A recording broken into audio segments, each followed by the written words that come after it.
নমস্কার। ইউনিস সরকারের অপদার্থতা, উগ্রবাদীদের মূর্খতা নামিয়ে আনছে বাংলাদেশিদের কপালের দুর্দশা। আজ যে পরিস্থিতি বাংলাদেশে সৃষ্টি হয়েছে, হিন্দুদের উপর যে নির্যাতনের খাড়া নেমে এসছে, চিন্ময় দাস প্রভুকে যেভাবে হেনস্থা করা হচ্ছে, তার প্রতিবাদে সারা বিশ্বের হিন্দুরা এক হয়েছে। চারিদিকে আওয়াজ উঠেছে, চিন্ময় প্রভুর মুক্তি চাই, হিন্দুদের উপর থেকে অত্যাচার বন্ধ করতে হবে। আজ পশ্চিমবঙ্গ থেকে শুরু করে সারা ভারতের হিন্দু সংগঠনগুলো মাথাছাড়া দিয়ে উঠেছে। ধৈর্যের যে একটা সীমা থাকে, হিন্দুরা যে কতটা ধৈর্য ধরে থাকতে পারে তারও নিদর্শন এতদিন পর্যন্ত সমস্ত বিশ্বের হিন্দুরা দিয়ে এসেছে, বাংলাদেশের হিন্দুরা দিয়েছে, তার তো কোনো কথাই হবে না। আজ ভয়ঙ্কর রূপটা কি হতে পারে, হিন্দুদের শান্ত মাথায় কী ধরনের পরিস্থিতি তৈরি করতে পারে, তাই এবার ইউনিস সরকার এবং বাংলাদেশের ওই মৌলবাদীরা টের পাবে। অত্যন্ত দুঃখের সাথে বলতে হচ্ছে, বাংলাদেশের যে সমস্ত সাধারণ জনগণ যারা আজও শান্তি চায়, সে কে হিন্দু আর কে মুসলিম কে খ্রিস্টান, তারাও আজ এই দুর্ভোগে ভুগবে। কারণ বাংলাদেশের চারিদিকে যে বর্ডারটা আছে, যে সীমানাটা আছে, তা নিশ্চয়ই তারা ভুলে গেছে যে ভারত দ্বারা পরিবেষ্টিত। যে জায়গায় ভারত নেই সেটা হচ্ছে বঙ্গোপসাগর।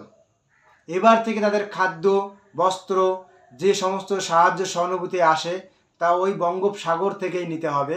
কোনো সীমান্ত স্থলপথে কোনো সীমানা থেকে তারা এই সুবিধা পাবে না। ভারতবর্ষের সমস্ত হিন্দু সংগঠন যেভাবে জেগে উঠেছে, ঠিক সেইভাবে ভারতের নাগরিকরাও আজ রাস্তায় নেমেছে বিচারের দাবিতে। এই ইউনিস সরকারের মূর্খতা, এই ইউনিস সরকারের অপদার্থতা থেকে তাদেরকে বিস্মিত করেছে, প্রতিবাদের আগুন তাদের ভিতরে জ্বেলে দিয়েছে। আমি এর আগে আমার ভিডিওতে বলেছিলাম যে এই সমস্ত মৌলবাদীদেরকে দমন করতে গেলে কোনো ফুল চন্দন দিয়ে দমন করা যায় না, যাবে না। আমি বলেছিলাম হাতে অস্ত্র নাও। আজ হিন্দুরা সে হয়তো তা হাতে না নিলেও মশাল হাতে রাস্তায় বেরিয়ে গেছে। ধন্যবাদ জানাই সেই সমস্ত প্রতিবাদীদের যারা আজ নিজেদের প্রয়োজনটা বুঝতে পেরেছে, যারা আজ প্রতিবাদে রাস্তায় নেমেছে। এই মৌলবাদী কয়েকটা সংস্থা সে দেশকে গ্রাস করার চেষ্টা করছে, আর সেই মৌলবাদীদের মদত দিচ্ছে ইউনিস ও তার সরকার। এর চরম ভোগান্তি যে ভুগতে হবে তা আর বুঝতে কারো বাকি নেই, তারও দিন আজ আসন্ন।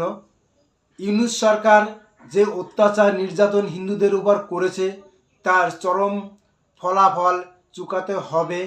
এটা এখন আর ভবিষ্যতের কথা নয়, আজ থেকে শুরু হলো তার চরম ভোগান্তির দিন। কি আছে সে দেশে এবার দেখা যাবে, কতটা দম আছে দেখা যাবে।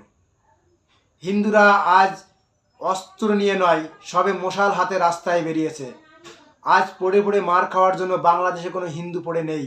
আজও যারা ঘুমিয়ে আছে তারা হয়তো এখনও পর্যন্ত শির দ্বারা সোজা নেই, তারা মেরুদণ্ডহীন প্রাণী, তাই তারা ঘরের বাইরে বেরোতে পারেনি। কিন্তু যাদের মেরুদণ্ড আছে, যারা প্রতিবাদ করার ক্ষমতা আছে, যাদের প্রতি প্রেম ভালোবাসা আছে, যাদের প্রতি মায়ের প্রতি দায়িত্ব কর্তব্য আছে, যাদের প্রতি ভাইয়ের প্রতি দায়িত্ব কর্তব্য আছে, তারা আজ রাস্তায় নেমে গেছে। যারা নিজের সংস্কার, নিজের ধর্ম, নিজের শাস্ত্রকে রক্ষা করতে চাইছে, তারা আজ রাস্তায় নেমে গেছে। আজ ইউনিসের সরকার ও তার প্রশাসন তাকে দমন পীড়ন করার চেষ্টা করছে। আর একদল মৌলবাদীরা তারা কি করছে, বোমাবাজি করে তাদেরকে পিছিয়ে হাঁটানোর চেষ্টা করছে, কিন্তু পারবে না। এরা হিন্দু, এরা অত সহজে যেমন উত্তেজিত হয় না, তেমনি উত্তেজিত হলেও উন্মাদের মতো ওই মাদ্রাসার খাটালের গোয়ালের গরুদের মতো করে লাফালাফি করে না। তারা শান্ত মাথায় সুস্থ পথে সঠিক পথ অবলম্বন করে।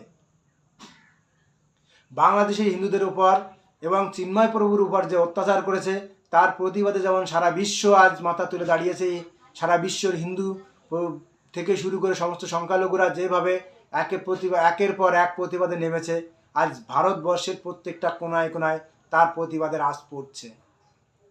তার থেকে বড় কথা, আজ বর্ডার সীমান্ত, যেখানে বাংলাদেশ বর্ডার সীমানা আছে, সেখানে প্রত্যেকেই রাস্তা অবরোধ করছে।